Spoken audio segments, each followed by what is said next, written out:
Okay, friends, here we are. This is the beginning of Esoteric Astrology Adventure number 106. And we are on page 370, and we are beginning the chapter on Taurus the bull. This is the 12th sign, but only if we go in counterclockwise order, or clockwise order. Pisces is the last sign in the counterclockwise order. We now arrive at the last of the 12 signs, which we have been considering, and the last of those which affect humanity. Indeed, I think all of the signs of the zodiac affect humanity, and every other kingdom as well, including the higher kingdoms. And of course, astrology is universal. Every planet is affected by it in whatever solar system that happens to be. Every star and every constellation are also affected. All stars and constellations are also affected by astrology in a still more universal sense, but we are dealing with the astrology which involves the planets found in our solar system and the local stars and constellations only. It is also the second sign after the reorientation preceding discipleship, and which produces changes and opportunity for the disciple after the reorientation preceding discipleship. Now, this reorientation has been called in esoteric astrology the reversal of the wheel. And it begins in a time long antedating actual discipleship, which can be focused more at the time of the first initiation. But there is the stage of the path of aspiration and the path of probation, both of which precede the stage of actual discipleship, which is beginning to occur more at the time of the first initiation. Sometimes it is said that discipleship occurs a little bit before the first initiation, but that's still in a very probationary phase. Once a person is a true first-degree initiate, he is also a true disciple. There's a certain amount of ambiguity surrounding this subject, depending on which references of Master DK one reads and how one interprets those references. But anyway, there is a reorientation, a reversing of the wheel, which occurs before actual discipleship, before the first initiation.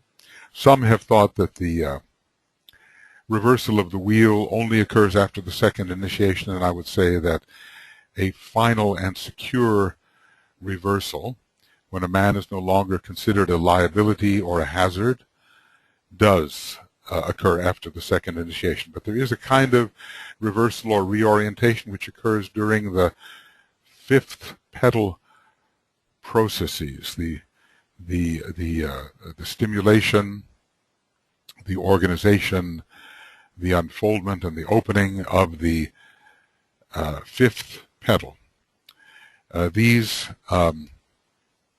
processes are connected with egocentricity, with aspiration, with probationary discipleship, and also finally with discipleship itself, because when the fifth petal is fully unfolded and work is being done on the mental petals, the seventh and eighth and so forth, then a person is a first-degree initiate. But in any case, what's important here is that the reorientation precedes discipleship. So there is definitely something occurring that makes a man an aspirant or a probationary disciple, and this is occurring before the true discipleship. We come to a sign which is called the sign of major life incentive, because Taurus is a symbol of desire in all its phases. Incentive is perhaps to be considered the reason or the objective, the reason for which one does something. One springs into action to fulfill a certain goal or vision or objective. And this goal or vision or objective with its magnetic pull is called the incentive. Now, major life incentive means such an objective or goal which is orienting throughout the life. It shows the major line of desire which an individual will follow. And this, of course, can be from low to high. Taurus is involved in all such desires leading to the fulfillment of that which magnetically draws it forward, leading to the fulfillment of that incentive. Whether the subjective man is impelled by desire, and it can be very low desire in the case of Taurus, very material desire for the concrete objectives in the lower three worlds, or the disciple is driven forth upon the path of return by the urge of aspiration. Remember, the highest form of idealistic, aspirational idealism is found in Taurus, or whether the initiate is controlled by, let's see what it says here, controlled by the will to cooperate with the plan. This is also Taurian. He is nevertheless being responsive to the most important manifestation of a little-known and understood aspect of divinity, to which we give the inadequate name of the will of God. As we study Master Decay, we discover that the will of God and the factor of desire are intimately connected. One seems to originate from the center of the being, and the other is a call from an outer source which magnetically attracts the being. So will is far more centralized than desire is. Desire is an outreaching, and will is an imposition of action according to a certain direction which is conceived from within. But they are both intimately related, just as ray 1, the ray of will, and ray 6, the ray of desire particularly, are intimately related. The desire of very high beings can become our will. For them it is still desire. And sometimes the will of very high beings can become our desire. We are impelled and compelled by the greater will, and yet we find we desire what that will compels. He says it's very little understood, and he spends some time in various places of the books, especially here in Esoteric Astrology, later in the book, to discuss the factor of will in its higher manifestations. But if we can remember the centrality of will and the tangentiality, if I can call it that, of desire, we will have some greater understanding of these two. Desire can emanate or arise from any within any of the vehicles of the human being, a kind of magnetic tending towards a certain object without the center of that being being involved. But will arises from the center of being and eventually controls desire. Man does what he does eventually because he wills to do so, and not because he desires to do so.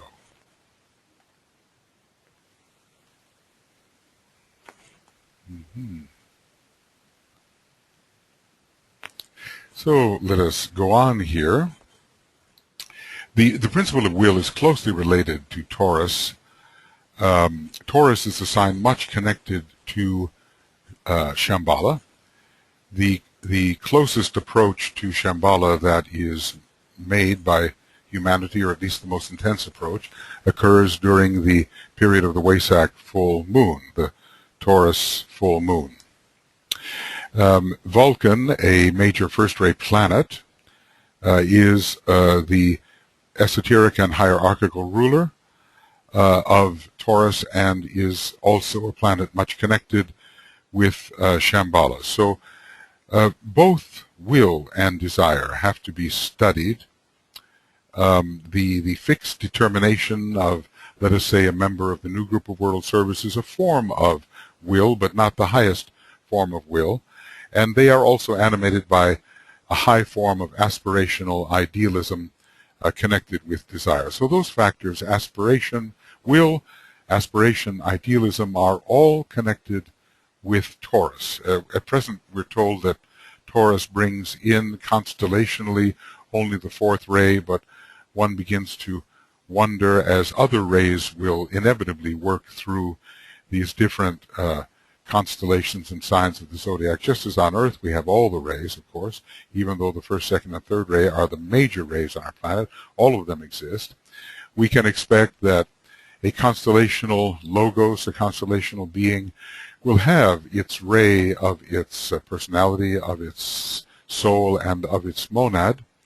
They will not necessarily all be the same ray. I suppose it is possible, maybe in the case of our solar logos, a final, a second ray monad and a second ray soul, a final second ray monad and a second ray soul are likely, and at the present time we also have a second ray personality demonstrating through our solar logos.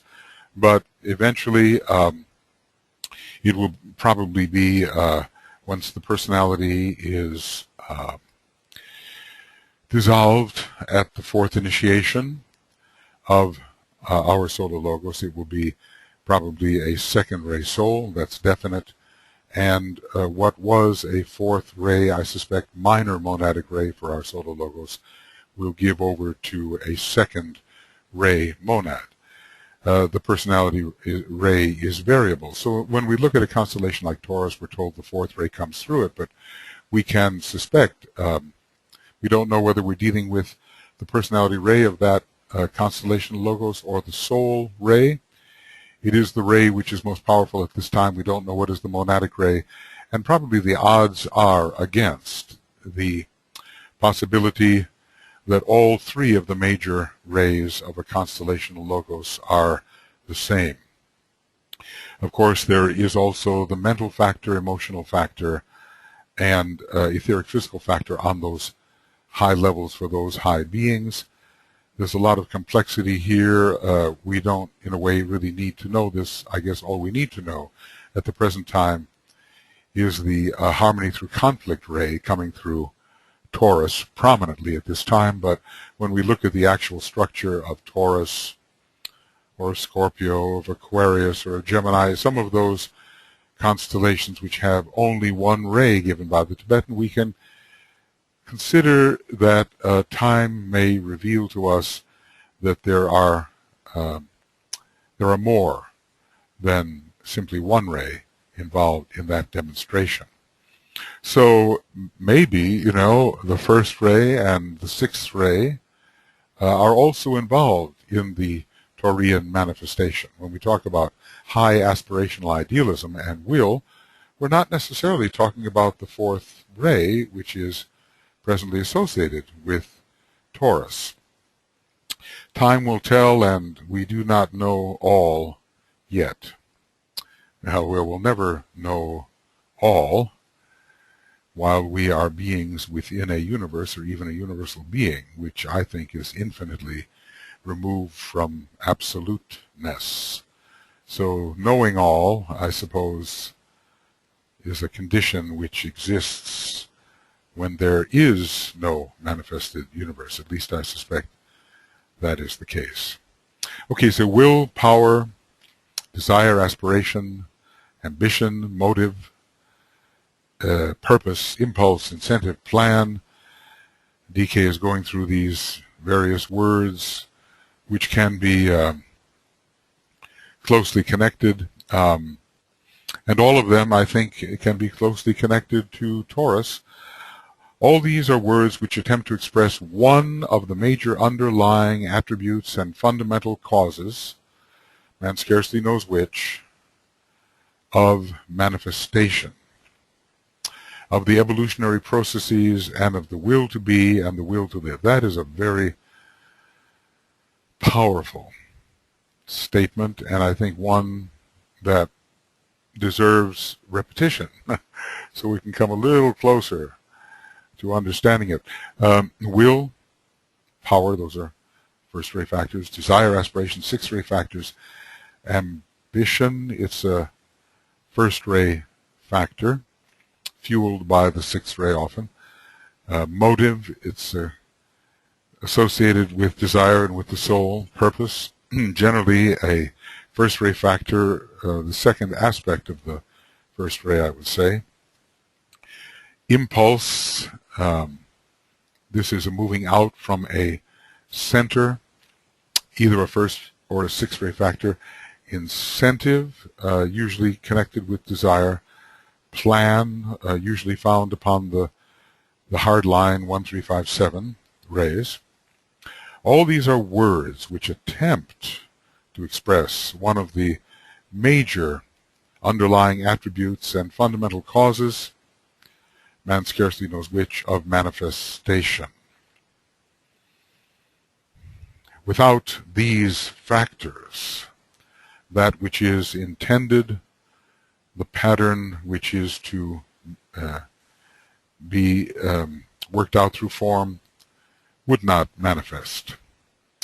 Of the evolutionary process and of the will to be and of the will to live. I suppose the will to be in form and the will to live in form, that's a special limitation upon the true will to be and the will to live, which can exist in the abstract state. Let's put that down.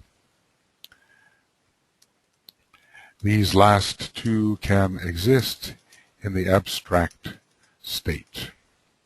The great triplicity of desire, aspiration, and will, and these are progressive, desire being considered the lower of the three, aspiration the mediating aspect, desire reaching towards the state of will, and direction, which is an aspect of will. There is no true will expressed without the sense of direction, are only three words. Notice how he has focused on these particular three. He didn't mention direction earlier, but he did mention desire and aspiration together, and to see direction connected with will. If we're looking for an example of the expression of will in a life, we want to understand whether the life truly has a direction, and is motivated by a vision, an objective, a purpose, a final configuration which the being seeks to see actuated or manifested. And a certain line of progression will move towards the actuation of that, let us call it, purpose, and other lines will not, or will be ineffectual with respect to the actuation of that particular configuration or purpose. So the great triplicity of desire, aspiration, and will, and these are all so connected with the Taurian energy. There's a great mystery here in Taurus, and we are learning something about some very mysterious factors in the last of the signs to be considered.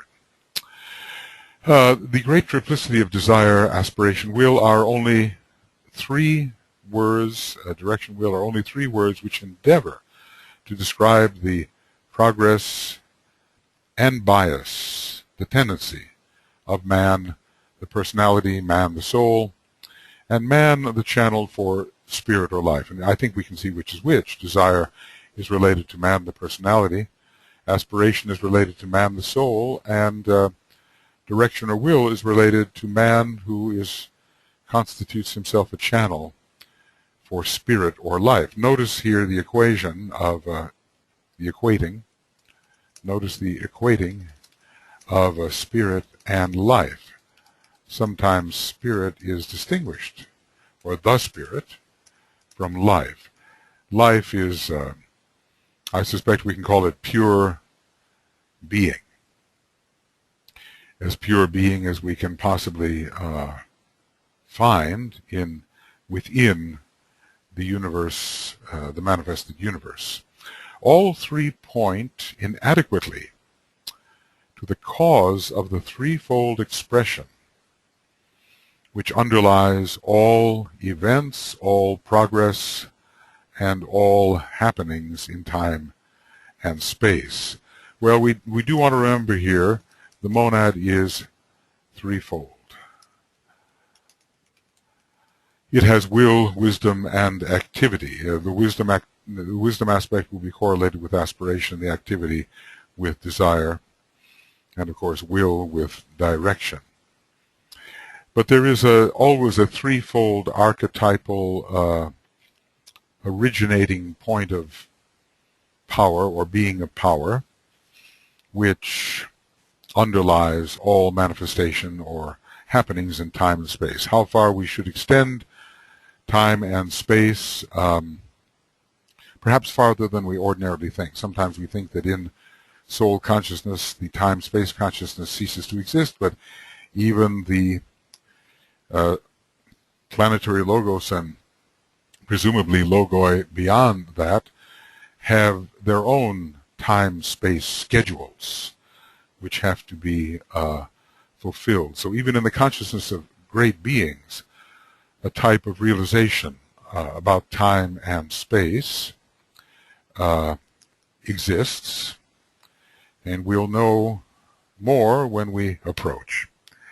It was the Buddha who clarified for man the nature of desire and its results, and especially desire considered as related to the personality, because it's desire for the three worlds, for life in the three worlds.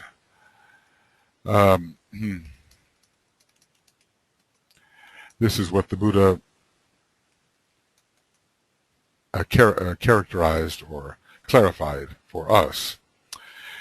He clarified for man the nature of desire as it's oriented towards the three lower worlds and its results with the unhappy effects which desire produces when persistent and unenlightened. Fleeting desires which are dismissed have no great consequence. They can be deflected, they can be warded off, they do not necessarily become part of the pattern of one's life. One can be touched by such fleeting longings, but old longings come again, yet die, as we are told of the man who is progressing towards the true illumination.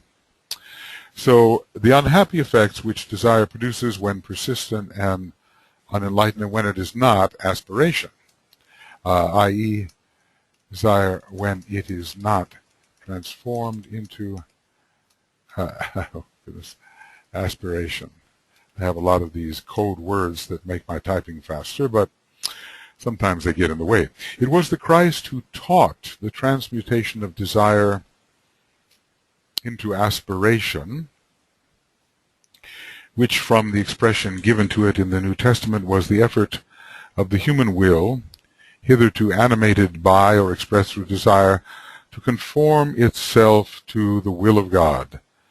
This without understanding, but conformity in perfect trust and with the inner assurance that the will of God must be all that is good, both in the individual and in the whole. Now, very interesting, let us say, it was at the sixth initiation that the Christ acquiesced to the will of God.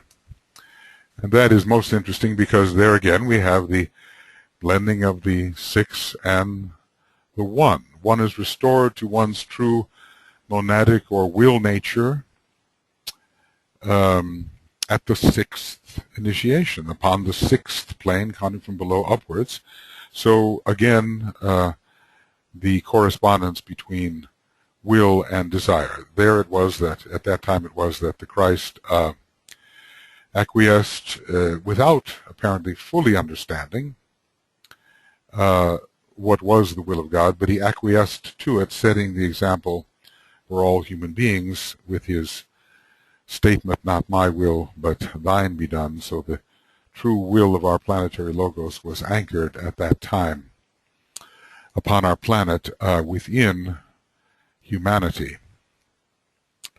So, of course, the Buddha was surrounded by many aspiring types, but his teaching for humanity, per se, the Four Noble Truths, taught about the extrication from the usual form of desire, the difficulty into which desire leads, and the method of extrication, the Noble Eightfold Path, bringing true nobility of spirit into expression. The Arhats surrounding the Buddha, and indeed he did teach them, he taught, imagine, initiates of the fourth degree. This is why I think that the real Buddha was not Gautama Siddhartha per se, but that, as I've said, offering this analogy that the real Buddha was to Gautama Siddhartha what the Christ was to the Master Jesus. So who was it that sat under the Bodhi tree? At that time it was the great Buddha himself taking the sixth initiation, as it were, and not Gautama more likely taking the fourth initiation. As I've said, no one, sort of goes off in the woods to find himself after he's been the head of the spiritual hierarchy for some 2,500 years. If we just think about that, we will realize that, of course, it had to have been the disciplic expression of the Buddha who did that, who went off into the wilderness to find himself. The Buddha, as head of the hierarchy, had long ago found himself, and long ago, and probably became the head of the hierarchy at the time of the death of Krishna. If we think that the usual span of expression for a world teacher, the Bodhisattva, the head of the hierarchy, is 2,500 years, approximately 2,500 years before the time of the one we call the Buddha, Krishna died, approximately 3,000 BC, or how is it done? 3002 BC, 3001, something like that. So those figures seem to add up.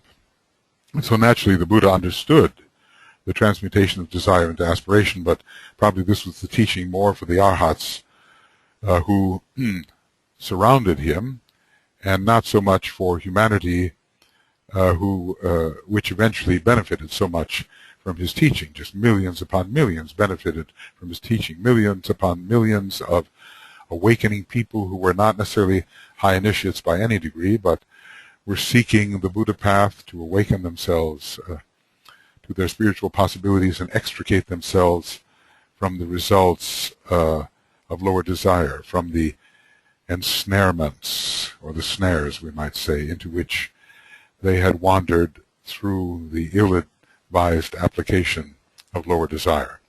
So it was the Christ who taught the transmutation of desire into aspiration, which, from the expression given to it in the New Testament, was the effort of the human will. So aspiration here is looked at as an effort of the human will. That's interesting. Aspiration seen as an effort of the... If I say HW, what will happen? Oh, that's however. Oh my goodness. Human will. Animated, hitherto animated, or expressed through desire. So the will used to be expressed by desire. Or what we call the human personal will was expressed through desire. The human personal will was expressed through desire. And this human will now had to conform itself to the will of God. So the human will became a higher type of will. It became, human will became a higher type of will through conformity to the will of God as understood. Not necessarily, or even possibly, what the Christ experienced as a becoming sixth-degree initiate in the Garden of Gethsemane. No, but every time we attempt to conform to what we sense as the will of our higher power, we are transforming our personal human will into a higher type of will, a kind of sacrificial will, you might say. A higher type of will, let's call it that, because the will of the soul is sacrificial will. Sacrificial will. And this, without understanding. Interesting, there's such a test there. Some people say, well, first I will know and then I will do the will of God, but the way it really works is that he who does the will of God shall know. So sometimes we seek the assurance of knowledge before we're willing to commit ourselves to the doing. It's a very natural human tendency, but oftentimes we are asked simply to do because we know it is the will of God, and then the knowledge follows. So in a way it's a test of faith, isn't it? This without understanding, but conformity in perfect trust, having seen the goodness of God and having experienced the goodness of soul expression, and how faith does lead to a better state of living. This without understanding, but conformity in perfect trust, and with the inner assurance based on faith, which is in a way a kind of vision. It's not blind. True faith isn't. Perfect trust, and with the inner assurance that the will of God must be all that is good, both in the individual and the whole. And of course there's various gods to which that will must conform. They're all part of one God, naturally, but the one God has so many billions, trillions of expressions in lesser entities who also have their own will. So the both in the individual and in the whole. So the whole in this case is the planetary logos, because the Christ was not attempting to reconcile his very high soul will to the will of the solar logos. That would come later. But it is the planetary logos who is still the initiator, even up to the seventh initiation, at which time he is fully the initiator, an expression of him, an unnamed expression. An unnamed being is the initiator at the sixth initiation, and Sanat Kumara 3, 4, and 5. He is the initiator at 3, 4, and 5. But it's all the planetary logos. So this shows us what acquiescence must occur. The true sign of acquiescence, I suppose, is Pisces, but also in Leo and in Taurus, both signs of powerful will. The mantram, not my will, but thine be done, is applicable. Pisces, the sign of acquiescence, but also acquiescence, only to spell that word, is needed in all the signs really, but in Taurus and Leo, both signs of self-will. And in Capricorn too. Capricorn being a sign which is proud and which, or induces sometimes to proudness and pride in certain types of human beings, and in which humility must be learned. So, okay, moving on. Now, as the Shambhala force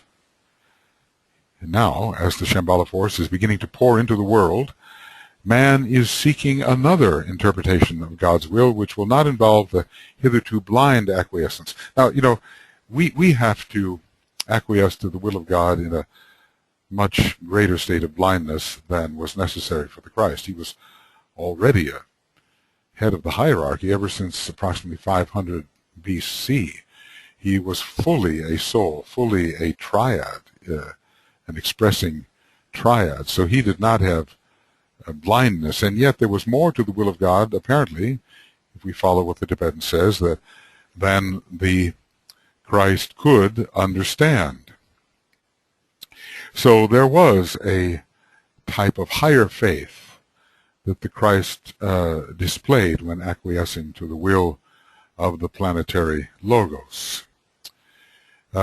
We have a much blinder condition in our own lives, and we have to trust.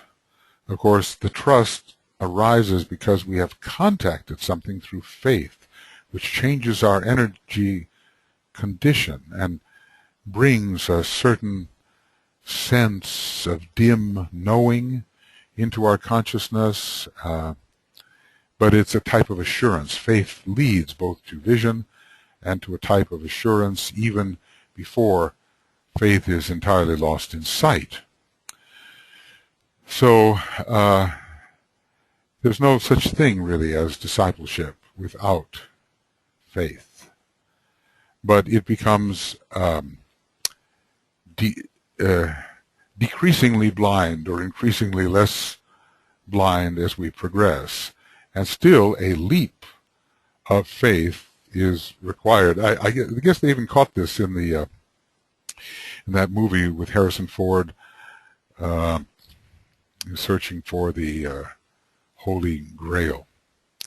I forget the name of the movie exactly. But he was being Indiana Jones, of course, and there was a certain point at which, in order to save his father's life, so he was highly motivated, he had to step off a cliff in complete faith that something would sustain him, and indeed it did. He managed his courage and stepped off this cliff, and immediately a path that he could tread appeared beneath him. But that is such a metaphor for what we often have to do, knowing that something is right, but not being quite certain that it will happen, but still having enough of this contact with that something that might happen to give us a sufficient assurance to make that leap of faith. Now, as the Shambhala force is beginning to pour into the world, man is seeking another interpretation of God's will, which will not involve the hitherto blind acquiescence and unavoidable acceptance of the inscrutable dictates of a potent, inescapable providence. Well, this is how man used to look at it, and even today some groups and the various churches counsel an attitude towards God, let's call it our planetary logos for the time being, which resembles this attitude. They are encouraged to think that God's will is completely inscrutable, and only through blind acquiescence and submission is it possible to submit your will to the will of the Father. One will not know anything about the will of the Father to which one submits, but now maybe that changes a little. DK says, but which will produce an understanding, cooperation with the divine plan, for that is, after all, the expression of our planetary logos. The divine plan is conceived by those who attune to the planetary logos. He has a plan which is his creation, in line with the purpose of a still greater being, and lesser beings within him work on his purpose, and also conceive a plan for the working out of that purpose. So purpose is always higher than plan. I guess that's the point that I want to make. But even the planetary logos has a plan as he attunes to a still higher purpose. And that plan of his is considered, in a way, the purpose to which the lower beings have to ascribe, and they work out a plan to express that planetary logoic purpose.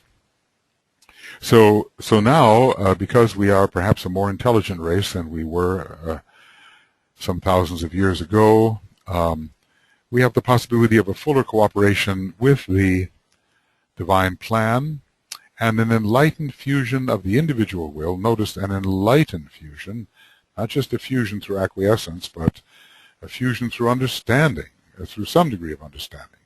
A fusion through some degree of understanding of the individual will with the great divine will, and this for the greater good of the whole, not just for one's own personal salvation, but always as one is approaching the higher initiatic states for the greater good of the whole, which now can be somewhat conceived by the advancing initiates. So, of present-day humanity, functioning somewhat under Taurus here, the sign of enlightenment, we expect not just an acquiescent fusion with God's will as we had in Pisces, but an enlightened fusion of humanity's will with the divine will. So let's say under Taurus, an enlightened fusion of humanity's will with the divine will. This is what we are working towards. And it is, we are transiting from the age of obedience and of faith into the age of true occult obedience and knowledge. The age of Aquarius will be one in which Taurus is also strong, for Aquarius is the sign of the spiritual hierarchy and Taurus the sign of the new group of world servers. So think of that then, an enlightened will, enlightened fusion, and an actual understanding of the direction in which God, the planetary logos, seeks for us to move. For this desirable attitude, notice he plays on the words, you know, because we're dealing with the sign of desire, but also of will. For this desirable attitude, there is worldwide preparation going forward in a simple and unobtrusive manner through the gradual fomentation of the will to good everywhere, even though we may not understand that that is what's being fomented. It is the spreading of the attitude of goodwill which is occurring, but goodwill is an expression of the will to good. Humanity can understand goodwill. It comes from the heart and soul. And perhaps it is not understood that the will to good comes from divine purpose, but if one expresses a goodwill sufficiently, one is in line with this will to good. So there is, at least among the more intelligent and understanding spiritually inclined people, a gradual fomentation of the will to good everywhere, and the demand so universally voiced that human conditions be more truly enlightened, more acutely polarized for the benefit of the whole, and more definitely subordinated to the innate divine urge for beauty. There's Taurus again in the fourth ray. Innate divine urge towards beauty, synthesis, the first ray, and the free expression of the hidden mystery which is to be found at the heart of all forms. You have to marvel at how Master DK puts his sentences together so synthetically and so inclusively of what he has been discussing, inclusive of what he has been discussing.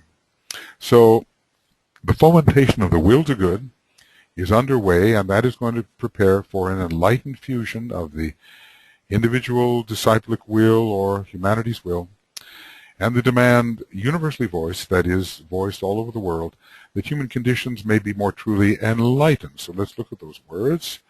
Enlightened, that's a Taurian word, more acutely polarized for the benefit of the whole. And, you know, one thinks here in relation to Taurus of the improvement of material conditions. The materiality to which certain types of Taurians are prone can, on the higher turn of the spiral, be lifted toward a spiritual materiality, a spiritual materialism in which matter is rightly used for the benefit of all. Taurus is an earth sign and is related to the material element, but it can also be suffused with the higher energies, with prana, and there can be a right distribution, accumulation in Taurus and distribution in Aquarius. So the idea of fulfillment of desire and some sort of abundant condition are suggested in Taurus. Also, the life more abundant is very much related to Aquarius and Shambhala.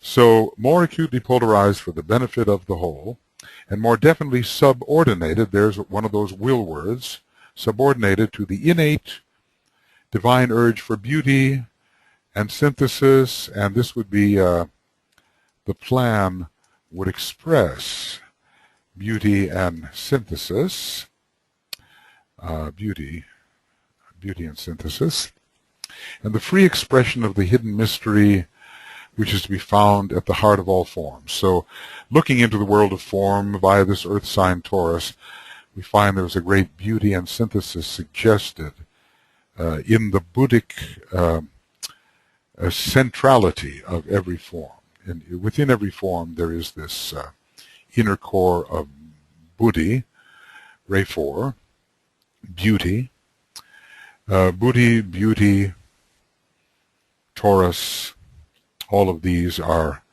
correlated. So form is no longer an obstruction to the expression of the inner beauty, but is a means by which that inner beauty is expressed. So everywhere there will be this more intelligent, more enlightened, more understanding acquiescence to the will of God as expressed in the divine plan, or at least that part of the divine plan which we can understand. It is going forward also through the constant attempt to comprehend and interpret the plan for humanity as its broad outlines begin to become apparent to the developing intelligence of man. So what's needed is certainly increasing intelligence, increasing intelligence is needed to understand the divine plan. And we are coming into an Aquarian age which will be ruled by one of the rays of intelligence. It will be ruled by the fifth ray. Humanity will have a fifth ray personality in the age of Aquarius. Had, interestingly enough, a third ray personality in the age of Pisces. So some under Virgo, some of this growth of intelligence did begin. But a rapid development of the intelligence of man is to be expected within the next 500 years, and I would say especially, at least as I conceive it, during the middle decade of the age of Aquarius, ruled by the planet of intelligence, which is Mercury. So 720 years or so will be ruled by Mercury. There are overlaps, of course. It's not a cut and dried thing, end and beginning. But our intelligence will be increasing during the age of Aquarius, and we have to make sure that given the fact that we will become scientific magicians, that we use our magic for the purposes of the divine plan, and that would be white magic and not purely mental magic to satisfy lower desires, which is also, unfortunately, a possibility. So the constant attempt to comprehend and interpret the plan for humanity as its broad outlines begin to become apparent. And for all of us, I think we can only say that the broad outlines are becoming apparent. If we want to study the word divine plan or plan in Master DK, we'd probably get a much fuller idea of what that plan might be, but essentially, and in a nutshell, it is the illumination of the mind, the revelation of love, and the evocation of the will. So the three divine aspects have to come into development and fuller expression, and of course the emergence of the fifth kingdom in nature upon our planet.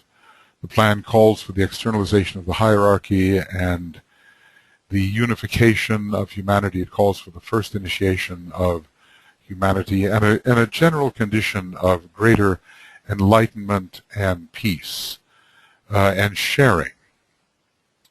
The healing of the body of humanity, which now has so many areas of excess and dearth. Think in your own body if there were areas completely deprived of vitality and other areas which had a super abundance of vitality leading to congestion. It would be a condition of great imbalance. But because there's going to be a strong Libran quality, along with the age of Aquarius, the balance will be achieved. The brotherhood under Gemini will be achieved. The age of intelligent brotherhood will occur in the third decade of Aquarius, the last 720 years of that age, and right distribution and a cleansing of the Augean stables, which unenlightened humanity has managed to render really filthy, will be cleansed. So we have so much to look forward to if we can simply get through this difficult time when there are cross currents between the outgoing sixth ray Piscean age, a recrudescence of those energies, and the incoming Aquarian energies. It's kind of a difficult mixture, and there's a rending going on in every part of the world as the contest between those who represent each of these becomes increasingly acute.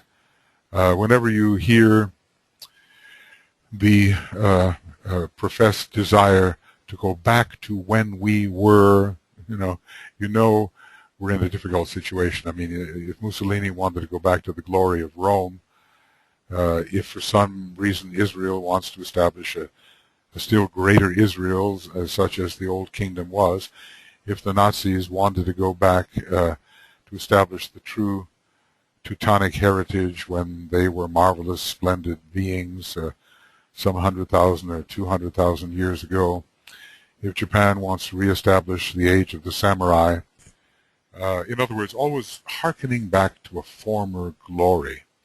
This is a dangerous, dangerous situation. Presently, we have certain Islamists that want to go back to the reestablishment of the caliphate as they imagined it to be, and the self-grandeur that would bring to them.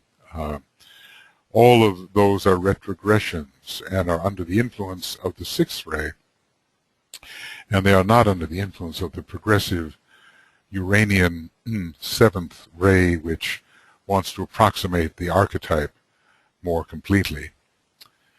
So those who want to go backwards, we call them the reactionaries, and those who want to go forward, we call them the progressives, to be understood in the right context. There is a great contest between them, and I think we have to choose where we will give our energies. The glamour of the glorious past, if I can call it that, which is in the minds of quite a number of human beings, is simply a glamour. And that past was not so glorious, nor can it be reestablished in a rapidly progressing humanity upon a rapidly progressing planet. This all indicates a growing responsiveness on man's part to the incoming Shambhala influences, so connected with Taurus. After all, every time at the Wesak period we experience that touch of Shambhala, and when the Shambhala impacts occur, let's say 1825, 1975, the year 2000, who knows whether that will happen again in 2025, he didn't say. And sometimes he seems to hint that earlier in the 20th century there was a Shambhala impact. All of these, I think, are experienced particularly acutely being initiated at the time of the Wesak festival, at the time of the Taurus full moon. This all indicates a growing responsiveness on man's part to the incoming Shambhala influences and the consequent evocation of the will aspect of man's nature. We who are students of Master DK, and we know he's given us a dual curriculum, one of the soul and one of the will, or of the monad, and we are attempting to respond to this evocation of our will nature, which is being impulsed from on high. How we respond to the Shambhala influences, well, there are all different ways. I mean, the evil group of 7 in the Nazi collection of reactionary individuals responded to the Shambhala influence in an inverted manner and without love. We don't want that type of response. We don't want just the triumph of the will. It'll never triumph without love. So this all, humanity's growing responsiveness to the will, it all indicates response to Shambhala. Eventually a triangle has to be created between Shambhala hierarchy and humanity, and so far it is still an incomplete triangle.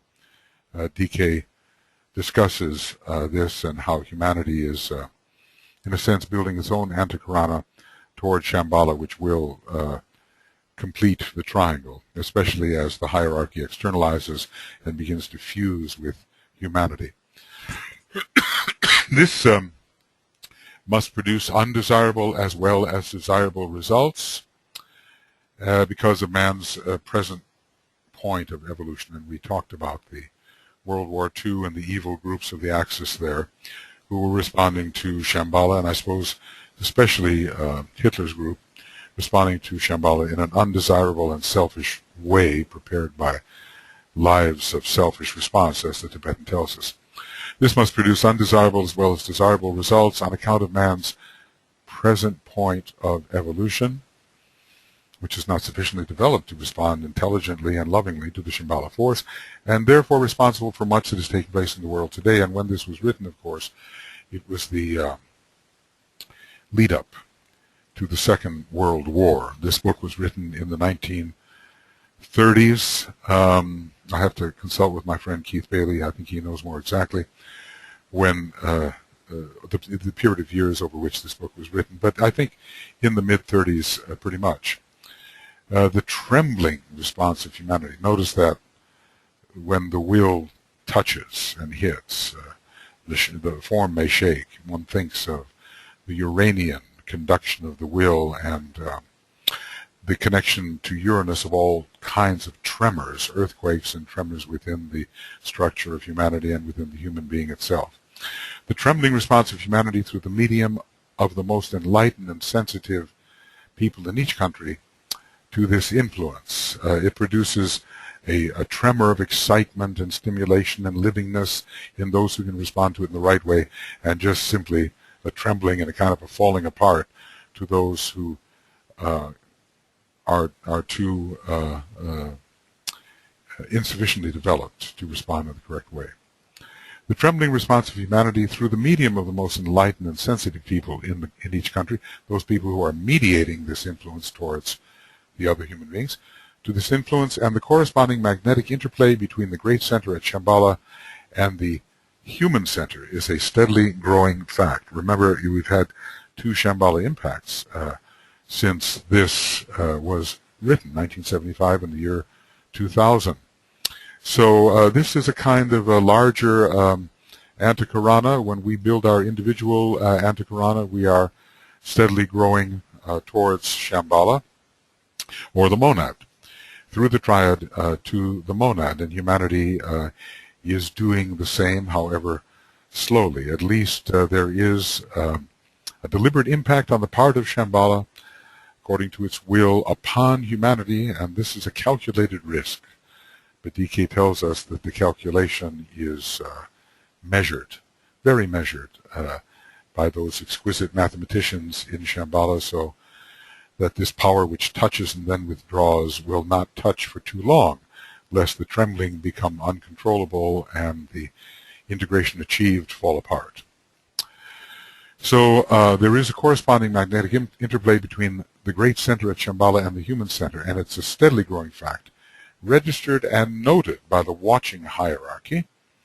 Notice that it's a big experiment going on here. It's a Uranian thing, and as with all fifth-ray experiments, one has to watch and see what happens. One may not know exactly. Humanity is always surprising hierarchy. And even the solar angels were told long after they had stimulated the spark of mind and had implanted really the spark of mind in humanity. They had to watch in the later Lemurian days to see whether their experiment had borne fruit or not. And apparently it did. In the later root races of Lemuria, they saw that their efforts to invest themselves in the constitution of the human being had been warranted. And the hothouse effect that Madame Blavatsky talks about had taken place, and a more rapid culturing of the human being had become possible, and millions of years had been saved. If anybody ever edits this, there'll probably be the need to change a few words here and there, but what I'm trying to do is, in a fairly spontaneous way, get the idea across.